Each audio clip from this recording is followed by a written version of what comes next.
The Wrath of Khan is probably the best of the Star Trek movies and had some seriously iconic moments. But actually, did it have a negative impact on the following Star Trek movies? Welcome to SciTrek, your sci-fi TV movie channel.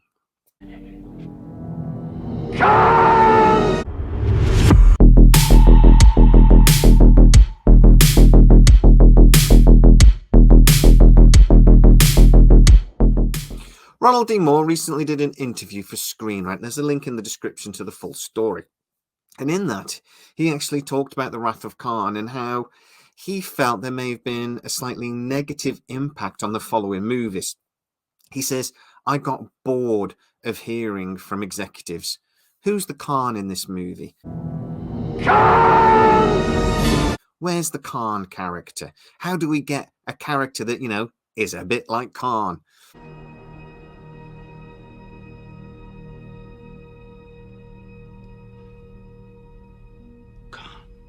You still remember, Admiral. I cannot help but be touched. And that every following Star Trek movie, except maybe for The Voyage Home, had to have some sort of uber super villain that was reminiscent of Khan. Khan! We've seen the influence in Strange New Worlds, how we now have a descendant of Khan. And actually, in the second season, we even saw Khan as a child, suggesting that his character is going to reappear in that series at some point, even though that will massively change canon. But, Star Trek doesn't worry about things like that. But does this suggestion by Ronald D. Moore actually hold water? Well, let's have a look at a couple of the movies.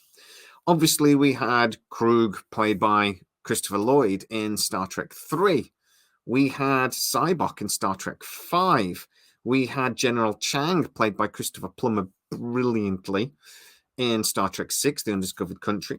We had Captain Vadic, played by his daughter, Amanda Plummer, in the last Picard series, which you have to admit was very Khan-esque in style. We've had the Borg Queens, and I would argue Tom Hardy's Shinzon character in Star Trek Nemesis was a straight-up copy. I would actually argue that the bulk of the movie was a straight-up copy. Remembering that in The Wrath of Khan, there is that iconic scene where Spock sacrifices himself to repair the warp drive so they can escape the blast of the Genesis weapon. Well, in Nemesis, it was Data that sacrificed himself so that the Enterprise could escape the doomsday weapon of the scimitar. And to be fair, there's a few moments in Star Trek Nemesis that is at very least, let's say, reminiscent of Star Trek The Wrath of Khan. Even the big battle with the scimitar towards the end is actually fought in a nebula. And you could argue that the way the scimitar is cloaked and that the Enterprise is hunting down their vessel and actually fighting at a disadvantage is also very similar to the battle in The Wrath of Khan. And it's not the only time Star Trek has straight up copied The Wrath of Khan. Let's remember the J.J. Abrams Star Trek movies, Into Darkness, which again is pretty much a straight up copy. To me, it's a bit like it was written by somebody that kind of remembers seeing The Wrath of Khan when they were a kid, like 30 years ago, and wrote a new script based on it. That's how it feels to me.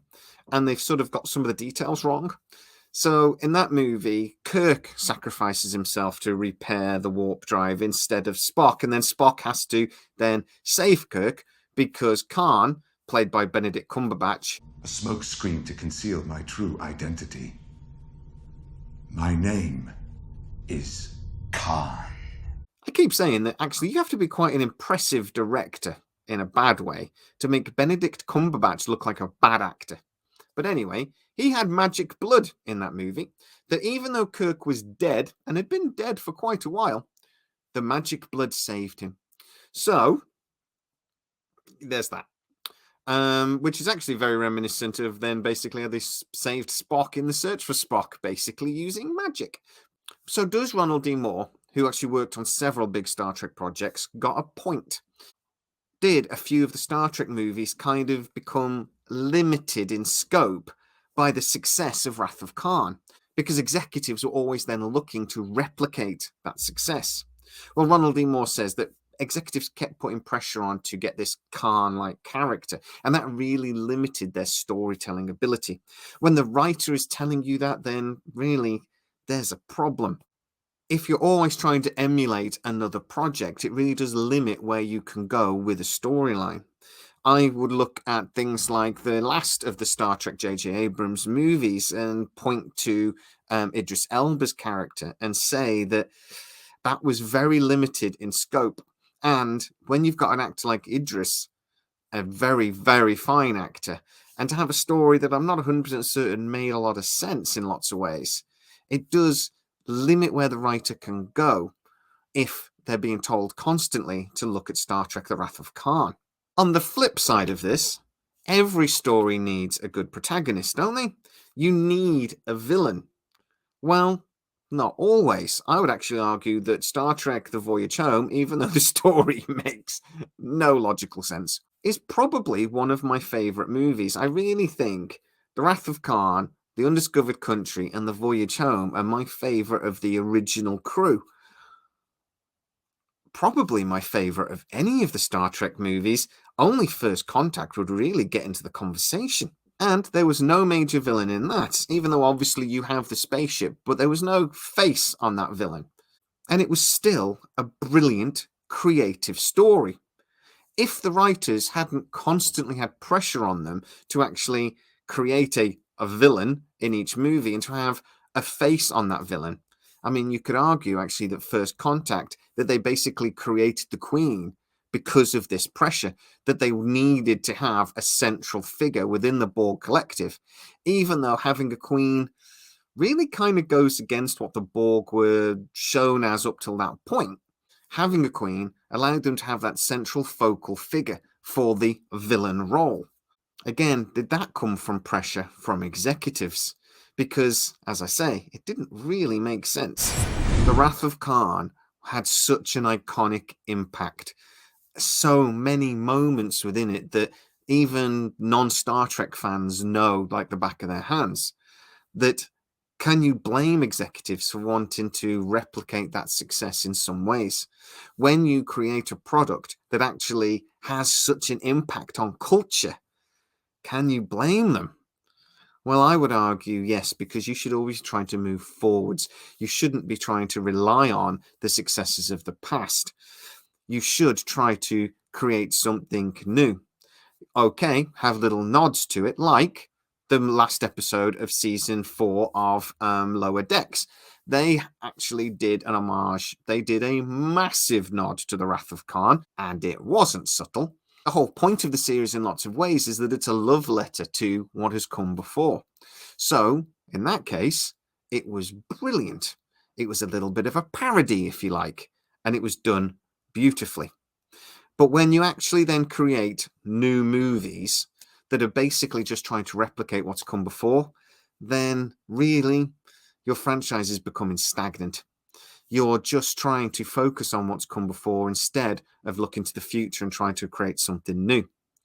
Star Wars is maybe guilty of this once or twice itself, and I'm sure other franchises are too, that when you get a massive success, that you're going to try to replicate it.